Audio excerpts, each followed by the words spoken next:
What happens when an industry built on speed and scale is forced to reconsider the value of craftsmanship? Across architecture and design, production has become faster, more efficient, and more scalable. But expectations are shifting. Performance, quality, and differentiation are no longer just about output. They're about how something is made and how it holds up over time. This is the story of a brand that chose a different path. At Cuff Studio, Kristi Bender and Wendy Schwartz built a business around staying close to the work, not outsourcing it or accelerating it, but engaging directly with materials, makers, and the full life cycle of what they create. Their approach reframes craftsmanship not as nostalgia, but as a strategic decision that shapes how products perform and compete. Welcome to Play with Matches, the podcast igniting bold ideas and redefining what's possible in architecture and design. I'm your host, Tiffany Raffi, CEO of UpSpring, a strategic PR and marketing partner to brands across the built environment. Each episode, I'll interview the disruptors sparking change at the intersection of creativity and business.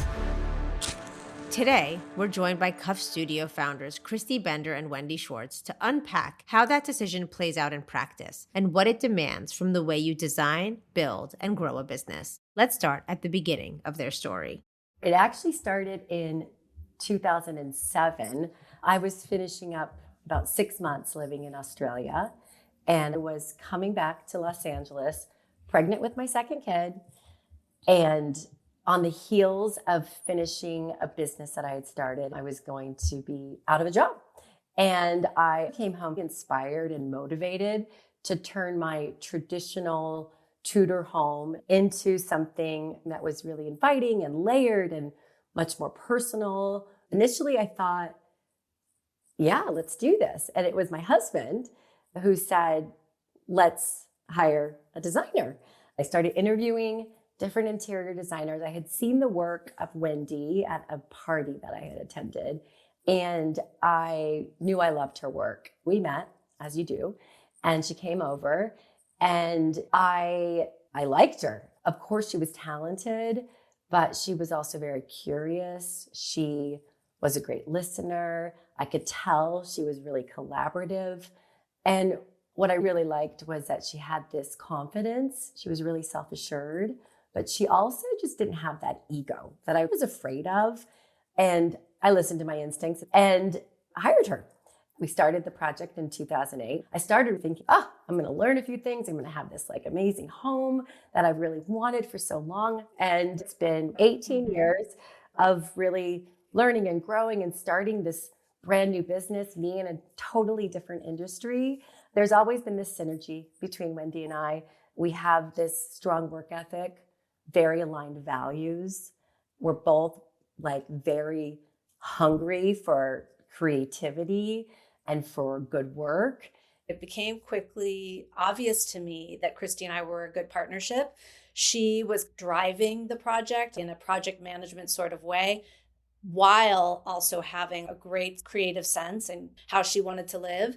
You can create the most beautiful things in the world, but if you don't have somebody that can get those ideas out, if you don't have somebody that can make people aware of it, you just sit in a vacuum. So anyway, I approached her, and it was not even halfway through the project that I said to her, if you ever want to be business partners in interior design, let me know. Because I just had an instinct that she thought about it and she said yes, and we've been together ever since. Instinct is what brought Kristi and Wendy together. But instinct alone doesn't build something enduring. It has to be put under pressure. What followed were years of doing exactly that, until they reached a moment where the work itself had to prove it could hold its own. We did interiors for a long time, while along the way, creating custom pieces. In 2011, we had an opportunity to participate in the show house, Greystone Mansion, through Luxe Magazine. The best part about it is we were very small in the grand scheme of the other designers there. And in order to get to kind of these other designers' rooms, you had to go through our hallway. So it was just such an opportunity to really do something different and to be a little fearless. And rather than sourcing, which we did, of course, but we really took that opportunity like, we're going to have the foot traffic. So let's wow them. And so that's when the collection really started. And we got a lot of attention, a lot of great attention for it. There's pieces in that, I guess, first unveiling of Cuff that are still our top seller, the globes, the hand-roped globe cluster of lighting. Both of those spaces were filled with, for the most part, pieces that we custom designed. We figured as long as we were going to get attention, let's get as much attention on us as possible. And after that, people were interested in certain pieces. People would ask us if they could order them. And it wasn't until 2018 that we together decided, you know what, let's create a collection. Let's put it out into the world and see what happens. That early attention opened the door, but it didn't dictate the direction. As Cuff Studio moved from one-off pieces to a broader offering, Kristi and Wendy had to decide what kind of business this would become and how close they wanted to stay to the process. We've always done things a little bit differently. Our home is here in Los Angeles. We were both raised in California. So it always made sense to us to keep things here. All of the manufacturing, our first gallery and showroom on our home turf, and to be very high touch, like with the clientele, with the artisans, learning, listening, asking questions was hugely important in being successful. We decided we want to listen and talk to our clients and our customers. We want to be in the workroom. We want, from the very beginning, when somebody's asking for information or a sample or a price, receiving their COM to the end, when that piece is not only being QC'd by us, but also being delivered to them. It's always been really important to Wendy and I to keep it small, but, being personal, being available, being authentic. I think those are all things that we knew from the beginning. There are so many design firms now trying to get into the product business. And I think the fact that we've been at it for as long as we have been, that we're so involved in it, it helps us really understand what we want to make and what is missing in the industry. And it just helps us have a better sense of what could be a successful product because we're so involved all along the way. We were in the trade. We were designers. We were working in people's homes. So when we're talking to now our client, who's an interior designer, we understand where they're coming from. We understand the pressures and the stress that they can sometimes be under. I think that has really informed how we do business, how we communicate, how we take care of each of our clients. Kristi and Wendy didn't just stay close to the process, they structured the business around it. And that decision comes with consequences. It defines what gets made, who gets involved, and what's allowed to move forward. For us, craftsmanship starts in the workroom. We have a long-standing manufacturing partnership with a workroom that has wonderful craftspeople. They have the ability to source beautiful materials of the highest quality that meet the highest standards.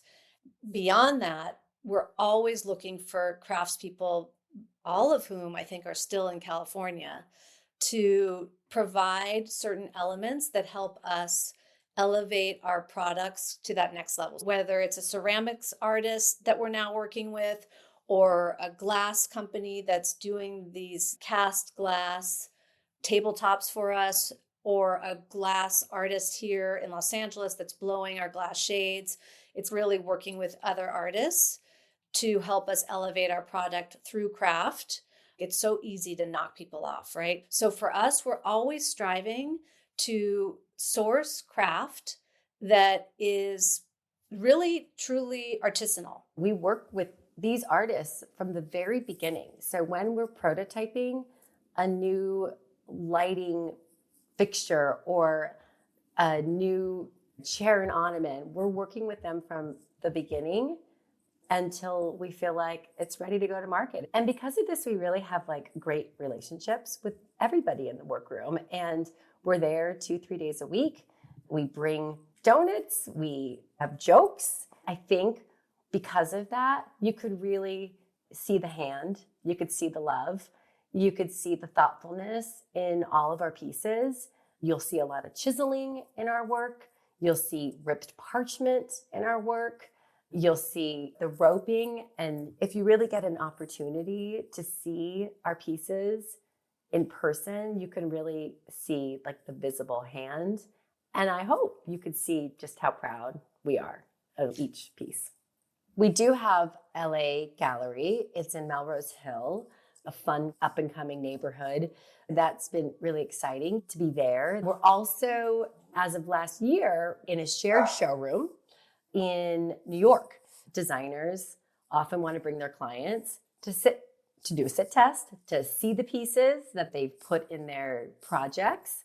It does provide a designer who's new to us or a designer who's worked with us many projects the opportunity to sit down in a chair, feel its comfort, to see the hand, to see how pieces from Cuff Studio are so meticulously crafted and thoughtful. Sometimes people come looking for one piece, maybe the seatback chair, but then they're drawn to the facet console. There's the main gallery, and then if you go around the back, there's what we call after hours, which is the kind of dark and sexier showcase of Cuff Studio. And behind the curtains is where a lot of the magic happens. It's where all the samples are. It's the boxes. It's the people working. They get a full sense, not only of the product and how it's crafted, but they get to see the collection and how things work really beautifully together. You really get a sense of what we're talking about when we say Cuff Studio is meant to be layered with itself, and to see them layered in the space and still feel like it has a soul, to still feel like it feels evolved. That's kind of something that you can only really see and experience when you come visit us. We make our furniture with a lot of love, and that love starts with how we conceive it, but it also spreads over to the appreciation we have for those who help us to create. And then it ends with the final piece, and before it goes off to its end user, how we inspect it and make sure it's perfect. So like for us, craft and love are intertwined. When you work this closely, authorship starts to shift. It creates a different kind of feedback loop where ideas don't stay internal. For Kristi and Wendy, the work is shaped just as much by the designers using it as by the studio creating it. In the beginning, I was the one talking to the designers a lot, but what often transpires and still does is that a designer is looking for something and they see a piece and they want to customize it. And sometimes the customization request can be quite simple. But in a few situations, the designer has come to us with an idea, an iteration of a piece in the collection that worked. It's like amazing. It's beautiful. It's now part of our collection. And that was because we had that relationship. The block daybed is an exact example of what Kristi was talking about, where a really highly regarded designer came into our Los Angeles gallery, was looking at our block bench, and she said, I sure wish that we could do something like this as a daybed. And that sparked an idea, and I talked to Kristi about it and iterated on it, and that is how the block daybed was born. We always start from a place of yes. The trade community, people we work with day in and day out, they have really great ideas and they have specific project needs. That's one thing I think was really helpful. If we had a sales rep and a showroom, maybe we wouldn't have heard about that. They inspire us. How we start can be different. Sometimes it's a gap. Just recently, as part of our collection that we're launching soon, I said to Kristi, you know what? We're missing a lounge chair that's smaller in scale, that's slightly elevated from the ground, but it could also be a material. So we were really wanting to use cast molten glass. So that was the starting point for some of the pieces for within. There was a collection during the pandemic that really started from the fact that we just were craving levity, right? And so that whole collection really came from like this feeling like, oh, we're feeling this heaviness, and how can we reflect a lightness and a playfulness in some new pieces? When ideas are coming from everywhere, the challenge starts to change. It's not just about what to make next, but how to build a business that can keep up without breaking what made it work in the first place. By being scrappy, we're able to be nimble. We are self-funded, so we really think strategically about all of our spends. We didn't even start advertising on Instagram forever. I did the Instagram forever. We had a lot of requests for, can you get this to me faster? We're a made-to-order business, but sometimes designers are in a situation and now they need it immediately. So should we put some money back into the company and invest in inventory so that we have a small collection? We call it Cuff Core. It's the expedited collection, but we can deliver pieces in a very timely manner, 4 to 6 weeks, so that if a designer wants a Cuff Core piece, they need to outfit a house in a real quick time frame. Being small and scrappy, it is wonderful. We've been able to grow year over year. The growth is slow and steady, which is nice. And sometimes we as partners, as ambitious women, we want to get from one point to another, maybe a little bit faster. So you have to be really deliberate and you can't do all the things you want to do at one time. Overall, it's been pretty amazing. We feel so proud of what we've built. Working this way, Kristi and Wendy start to see the trade-off differently.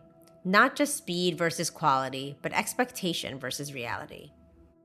A lot of these things that are not well crafted can still take a long time.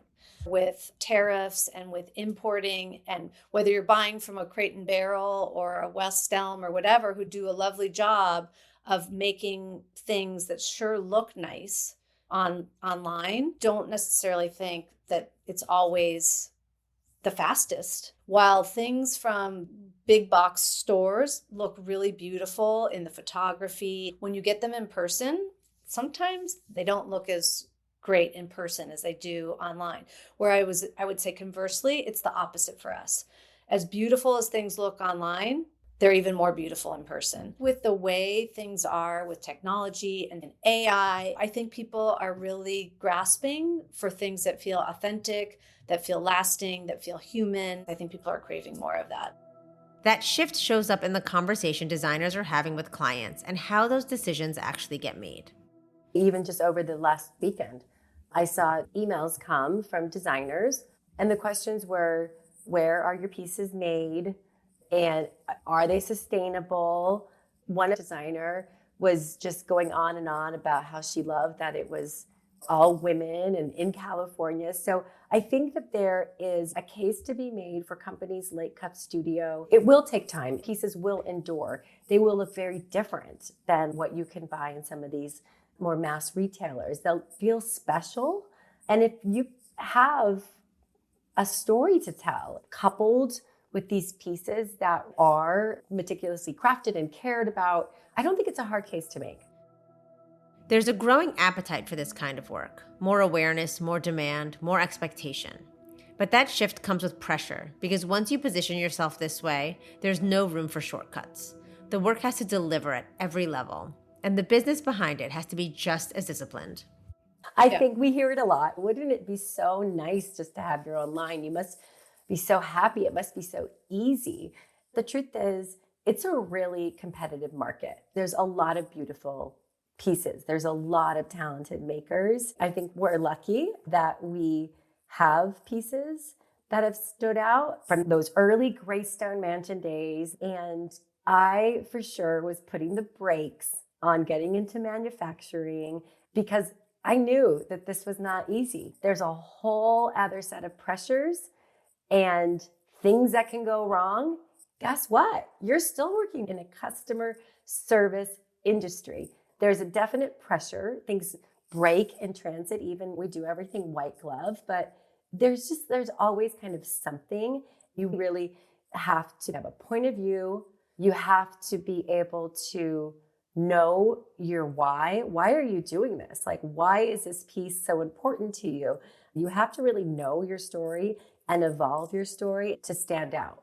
And we're lucky. I think that it's a big assumption that this is easy. And in terms of just running a business and then actually being successful, It's very rewarding, but it is not easy. What Kristi and Wendy show is that craftsmanship is not just about how something looks. It's about how a business is built. Staying close to the work means taking responsibility for every part of it. The materials, the process, the timeline, the outcome. It requires decisions that don't always prioritize speed and systems that can support a higher level of involvement. And that is where the tension is, because the industry is designed to balance a range of demands: scale, efficiency, consistency, and access. But as expectations shift, so does the definition of value. What matters is no longer just how quickly something can be produced, but how well it performs and how clearly it holds up over time. So the question isn't whether craftsmanship matters, it's how it shows up within the models we're already operating in, where it becomes a priority, where it creates distinction, and where it has the potential to elevate what we're already building.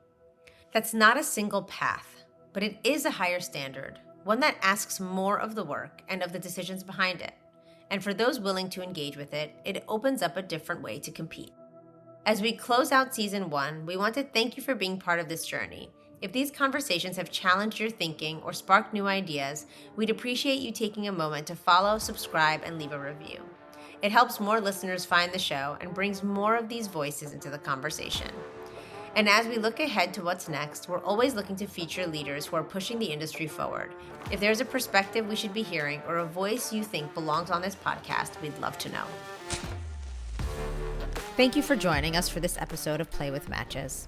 We hope this conversation inspires you to push a little further, imagine a little bigger, and keep igniting the ideas that move our industry forward. To hear more conversations like this one, follow Play with Matches wherever you get your podcasts. You can find show notes and full transcripts at weareupspring.com. Play with Matches is part of the Surround Podcast Network. This show is produced by UpSpring, an award-winning strategic PR and marketing partner with more than 17 years of experience supporting architecture firms, design practices, and product manufacturers shaping the built environment.